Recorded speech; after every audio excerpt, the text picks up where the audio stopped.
देखिए, केदारनाथ उपचुनाव का आखिरी चरण है प्रचार का और अब मुख्यमंत्री पुष्कर सिंह धामी ने खुद प्रचार की कमान संभाली है और वो अब चोपता में आए हैं। मंडे को प्रचार का आखिरी दिन है, तो 2 दिन लगातार वो यहाँ रहेंगे।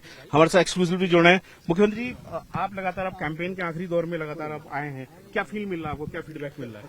देखिए, ये जो श्री केदारनाथ विधानसभा क्षेत्र है, ये बहुत ही हमारा यहाँ पर केदार धाम स्थित है और जिसको पूरे देश दुनिया के लिए आस्था श्रद्धा का केंद्र है। और हमारे प्रधानमंत्री आदरणीय मोदी जी ने प्रधानमंत्री बनने के बाद जिस प्रकार से इस पूरे धाम का नवनिर्माण और पुनर्निर्माण उन्होंने किया है, वो अपने आप में पूरे देश के लोग देख रहे हैं, दुनिया के लोग देख रहे हैं।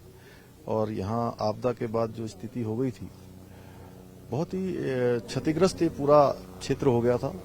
आज नवनिर्माण हो रहा है, पुनर्निर्माण हो रहा है और प्रधानमंत्री जी की यहाँ रात्रि ध्यान के बाद, जहाँ आपदा के बाद 40,000 कुल यात्री आते थे, उन यात्रियों की संख्या 2023 में 20 लाख से भी ज्यादा चली गई। इस वर्ष भी 16.5 लाख से ज्यादा गई, जबकि 56 दिनों की यात्रा कम हुई है। अनवरत रूप से विकास हो रहा है। पिछले दिनों यहाँ की आपदा आई थी, उसमें भी त्वरित रूप से यहाँ काम हुआ और लगभग 750 करोड़ रुपए की घोषणाएं और शासनादेश हुए हैं प्रत्येक ग्राम सभा में। और जो हमारे यहाँ के व्यवसायी हैं जिनका आपदा से प्रभावित हुए थे, उनको 9 करोड़ 64 लाख रुपए की धनराशि सहायता के रूप में भी दी गई है। तो यहाँ के क्षेत्र में मैं लगातार आ रहा हूँ, मैं पहले भी आया हूँ। लोग जो यहाँ का विकास का क्रम शुरू हुआ है, उस विकास के क्रम को तेजी से आगे बढ़ाएंगे और यहाँ पर बड़ी जीत होगी, भारतीय जनता पार्टी जीतेगी और कमल का फूल खिलेगा यहाँ। क्योंकि ये सीट बीजेपी की रही है और अब उपचुनाव में एक बड़ा चैलेंज भी होता है पिछले कुछ चुनाव के अनुभव को देखते हुए। एक कितना प्रतिष्ठा का चुनाव है बीजेपी के लिए? नहीं, भारतीय जनता पार्टी ये सीट जीतेगी। और देखिए, ये जरूर है कि कुछ हमारे यहाँ पर व्यापारियों के द्वारा शुरुआत में यात्रा के समय में कुछ परेशानियां हुई, कुछ अत्यधिक लोग आने के कारण से जो व्यवस्था होनी चाहिए थी, कहीं पर कुछ कमी भी रही है, कुछ अधिकारियों के कारण से भी। हम उसको दूर करेंगे और जहाँ भी जो सुधार की आवश्यकता है हम उसको सुधार करेंगे।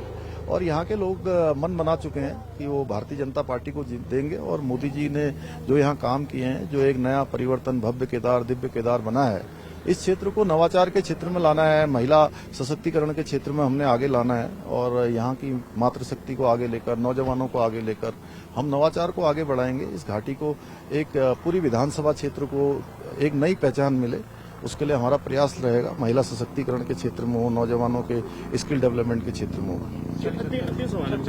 क्योंकि ये चारधाम का भी पूरा यात्रा रूट है, जैसे हमने मेंशन भी किया।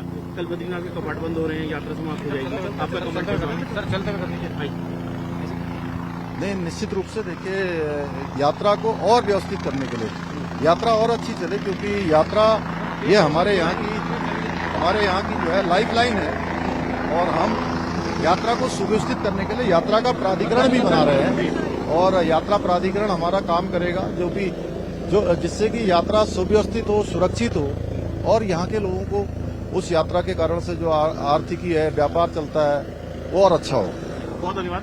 तो ये थे मुख्यमंत्री पुष्कर सिंह धामी, जिनका कहना है कि केदारनाथ की सीट में बीजेपी कंफर्टेबली जीतेगी और यात्रा को सुव्यवस्थित बनाने के लिए सरकार लगातार प्रयासरत है और उसमें फोकस रहेगा। कैमरामैन संदीप के साथ अनुपम त्रिवेदी, न्यूज 18 के लिए चोपता, उत्तराखंड से।